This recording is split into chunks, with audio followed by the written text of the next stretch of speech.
Bom dia, vamos para mais uma aula de Química e hoje a gente vai estudar Química 2, volume 2, módulo 8, propriedades coligativas. Pressão máxima de vapor. Vai ser a pressão exercida pelos vapores de um líquido quando, sob uma dada temperatura, estes estão em equilíbrios com o líquido. Como assim? Vamos supor que a gente tem uma poça de água. Choveu e criou uma poça, tá? Se fizer sol, vai bater sol ali naquela poça de água, você vai ver que aquela poça de água não vai ter mais água. Por quê?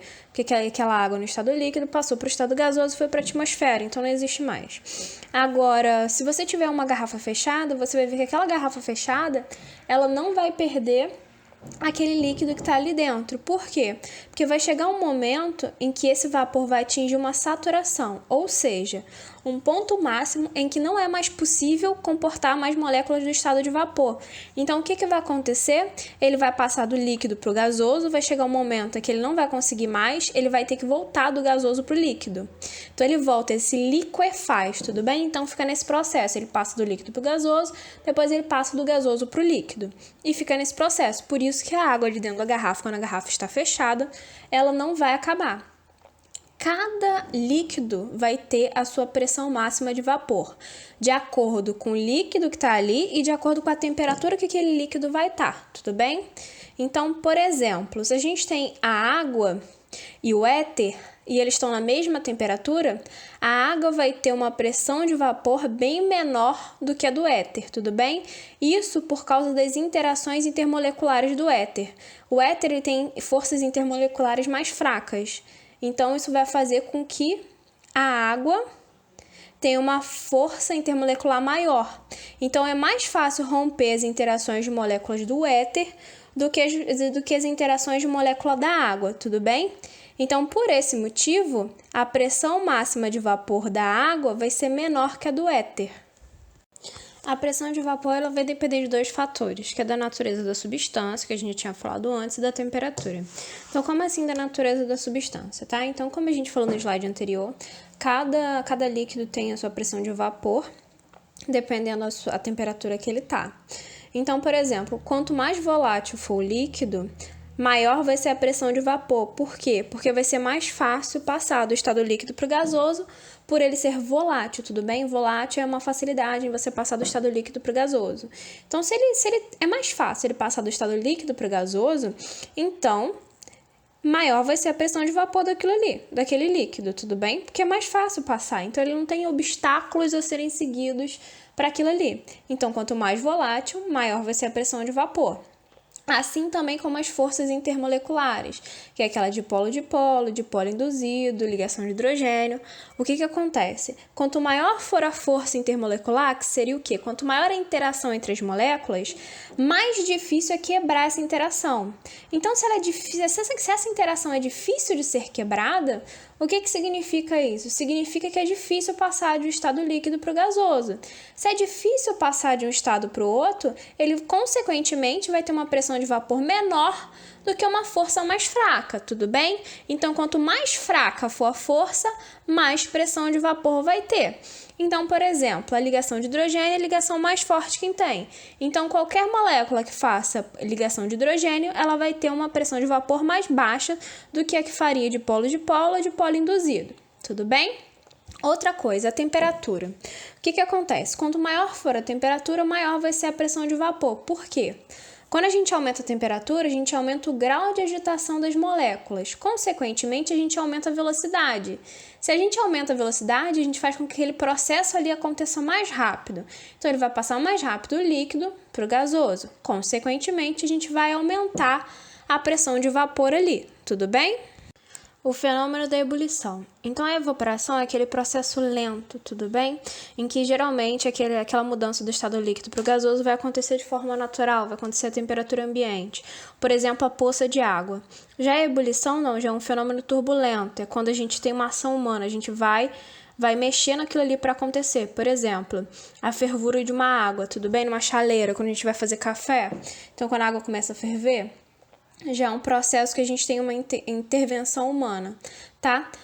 Só que o que acontece? Para que a ebulição aconteça, a gente precisa que a pressão máxima de vapor que tem ali, daquele líquido, seja igual à pressão externa, que seria a pressão ambiente, que seria um ATM. Ou seja, a temperatura de ebulição vai ser aquela na qual a pressão de vapor do líquido vai se igualar à pressão de vapor do ambiente. Logo, quando a gente tem líquidos voláteis, que tem essa facilidade de passar do líquido para o gasoso, que, consequentemente, por ser volátil, vai ter uma maior pressão de vapor, eles vão precisar de uma temperatura menor para se igualar com a pressão ambiente. Então, se você for reparar, por exemplo, o álcool e a água, a temperatura de ebulição da água é 100 graus Celsius, a temperatura do álcool é 78, se eu não me engano. Então, o álcool ele já é mais volátil, então se você abre o álcool, por exemplo, e deixa aqui, se você for reparar, vai diminuir na quantidade, justamente por ele ter essa facilidade de passar do líquido para o gasoso, tudo bem? Então, o que significa isso? Se esse líquido é volátil e ele apresenta uma pressão máxima de vapor alta, isso significa que esse líquido ele vai precisar de uma temperatura menor para se igualar à temperatura ambiente. Propriedades coligativas. É o estudo da variação que ocorre nas propriedades físicas de um solvente na adição de soluto. Então, quando você pega um líquido, você adiciona um soluto. A partir do momento que você adiciona um soluto, você vai mudar algumas propriedades que esse líquido tem, tá? Então, por exemplo, a tonoscopia. Essa propriedade está relacionada com a diminuição da pressão máxima de vapor de um soluto pela adição de um solvente não volátil. Então, por exemplo, quando a gente tem duas toalhas, uma toalha molhada com a água do nosso chuveiro normal e uma toalha molhada com a água salgada, você vai ver que essa da água salgada, ela vai demorar mais a secar. Por quê? Porque esse soluto ali, ele diminuiu a pressão de vapor, tudo bem? Consequentemente, a gente precisa de uma temperatura maior para aquilo ali acontecer. Então, quanto maior for a pressão de vapor, menor vai ser a temperatura que a gente precisa para ter essa mudança do estado líquido para o gasoso. Então, nesse caso, se a gente coloca uma barreira que faz com que diminua essa pressão máxima de vapor, consequentemente, a gente vai precisar vencer essa barreira com alguma coisa, que nesse caso seria a temperatura.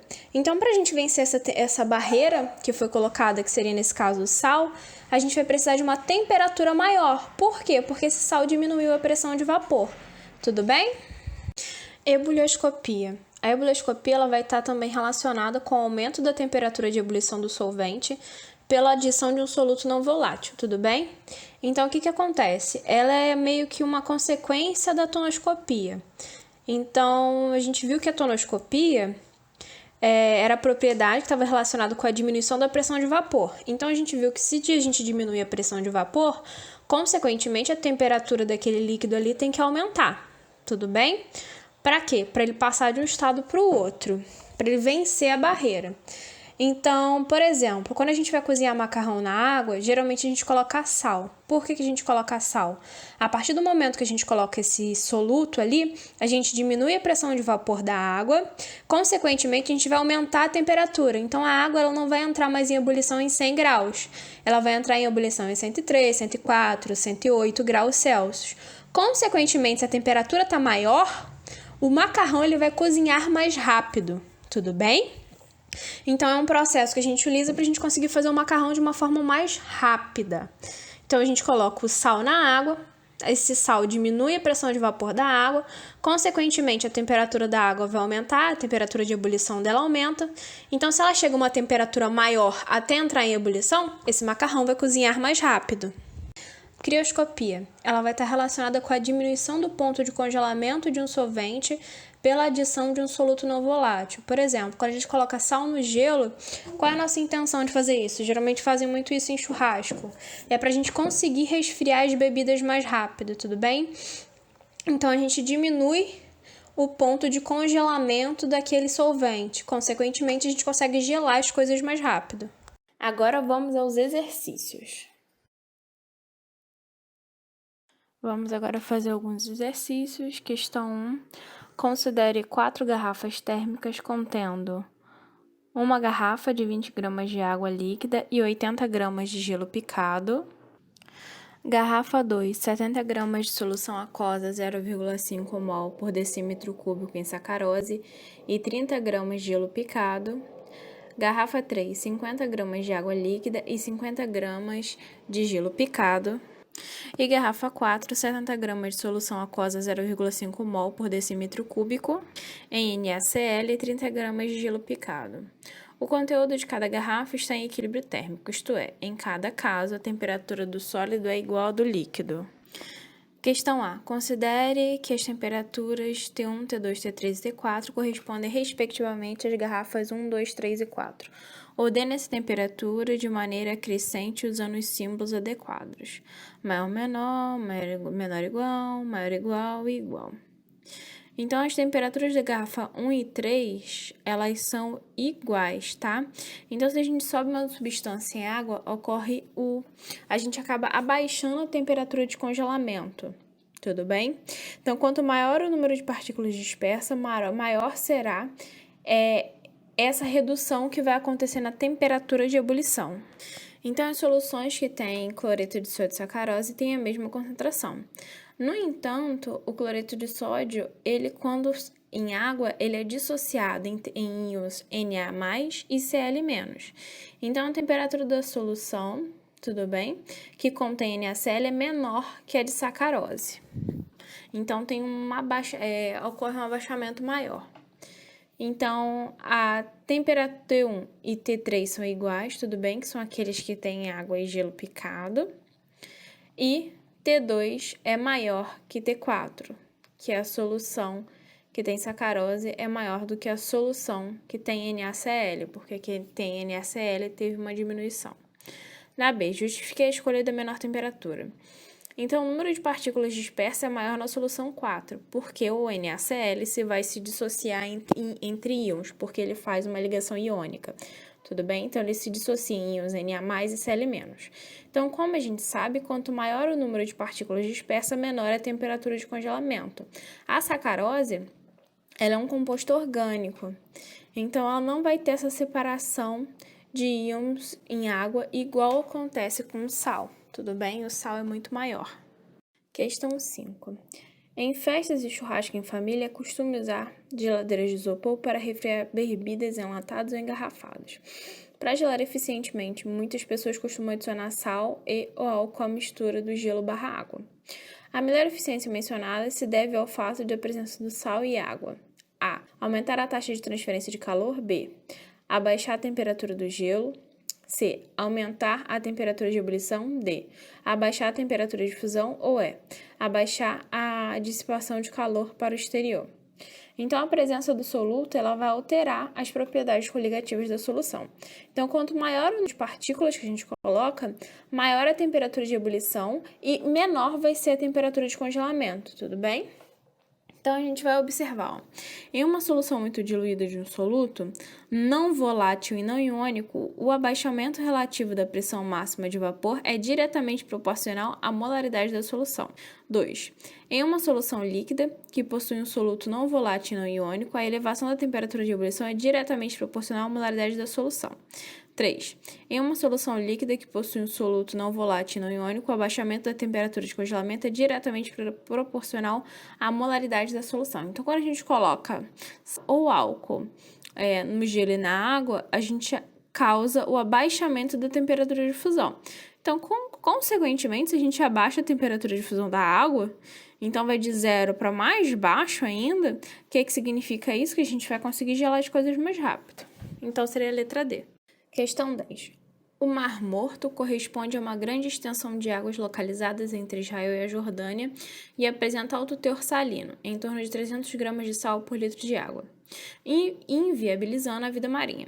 Essas características são responsáveis pelo fato de suas propriedades serem distintas daquelas que pertencem à água pura, como A. Maior pressão de vapor.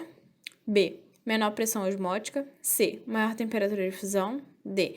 Menor condutividade elétrica. E. Maior temperatura de ebulição. Então, quanto maior o número de partículas presentes na solução, maior sua temperatura de ebulição e menor vai ser sua temperatura de fusão, tudo bem? Então, nesse caso, a única resposta correta seria a letra E. Então, pessoal, por hoje é só. Tá? Eu espero que todos tenham uma boa aula, leiam a apostila, não deixem de fazer os exercícios e, em caso de dúvida, entre em contato comigo. Não esqueçam da nossa aula online, tá? Qualquer dúvida é só falar comigo pela aula online.